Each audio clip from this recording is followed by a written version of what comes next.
भाजपच्या कार्यकाळात वंदे मातरमचा सन्मान झाला। आदित्य ठाकरेंनी काँग्रेसला प्रश्न विचारावा, वंदे मातरमच्या अपमानाला काँग्रेस जबाबदार, मुख्यमंत्री फडणवीसांचं वक्तव्य। नागपुरातील वसतिगृहावर संजय शिरसाटांनी धाड टाकली। वसतिगृह विद्यार्थ्यांना मिळणाऱ्या सुविधांची पाहणी केली असून विद्यार्थ्यांशी संवाद साधत अधिकाऱ्याची कान उघडणी केली आहे। महाविकास आघाडीचे नेते मंगळवारी विधानसभा अध्यक्ष आणि विधान परिषद सभापतींची भेट घेणार आहे। दोन्ही सभागृहातील विरोधी पक्षनेते पदासंदर्भात चर्चा करण्यासाठी महाविकास आघाडीचे नेते आणि अध्यक्ष सभापती यांची भेट घेणार आहे। मंगळवारपासून मविया विधान भवन परिसरात आंदोलन करणार असून शेतकरी मुद्दा आणि तपोवन वृक्षतोड यावर आंदोलन केलं जाईल। अतिवृष्टीच्या मदतीवरून राजू शेट्टींनी सरकारवर निशाणा साधलाय। सरकारने शेतकऱ्यांना तुटपुंजी मदत दिली आहे। सरकारचा हा बेजबाबदारपणा आहे असं राजू शेट्टींनी म्हटलं। भास्कर जाधवांना शिवसेनेत येण्याची ऑफर आहे। भास्कर जाधव नाराज झाले तर त्यांचे शिवसेनेत स्वागतच करू असं वक्तव्य उदय सामंतांनी केलंय। विरोधी पक्षनेत्याविना अधिवेशन घेणं चुकीचं आहे। विरोधी पक्षनेते पदाबाबत लवकर निर्णय घ्यावा अशी मागणी सतेज पाटलांनी केली आहे। अभिनेता सयाजी शिंदेंनी राज ठाकरेंची भेट घेतली आहे। नाशिकच्या तपोवनातील वृक्षतोड प्रकरणावर चर्चा केली असून अमेय खोपकरही उपस्थित होते।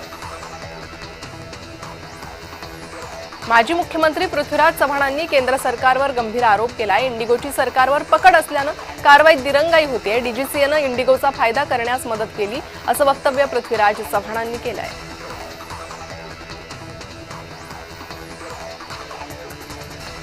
माजी मंत्री एकनाथ खडसे हे महसूल मंत्री असताना साखर कारखाना उभारण्यासाठी जमिनी घेतोय असं सांगून गरीब कुटुंबियांच्या जमिनी हडपल्या असा आरोप तायडे कुटुंबानं केला।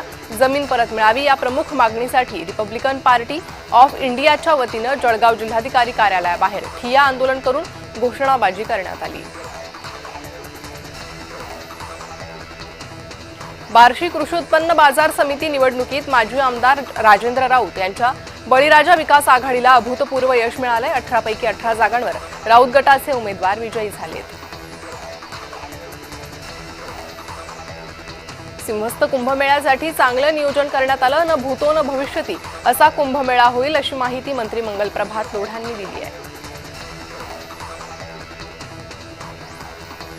उरणमधील मनसे पदाधिकारी मारहाण प्रकरणी पोलिसांनी कठोर कारवाई करावी या मागणीसाठी खासदार सुरेश म्हात्रे यांनी नवी मुंबई पोलीस आयुक्त मिलिंद भारंब यांची भेट घेतली आहे। स्थानिक आमदार महेश बालदी यांच्यातर्फे पोलिसांवर दबाव तंत्र वापरण्यात येत असल्यानं योग्य कारवाई होत नसून पोलीस आयुक्तांनी कठोर कारवाईचे आदेश दिले असल्याची प्रतिक्रिया खासदार बाळा मामा म्हात्रे यांनी दिली आहे।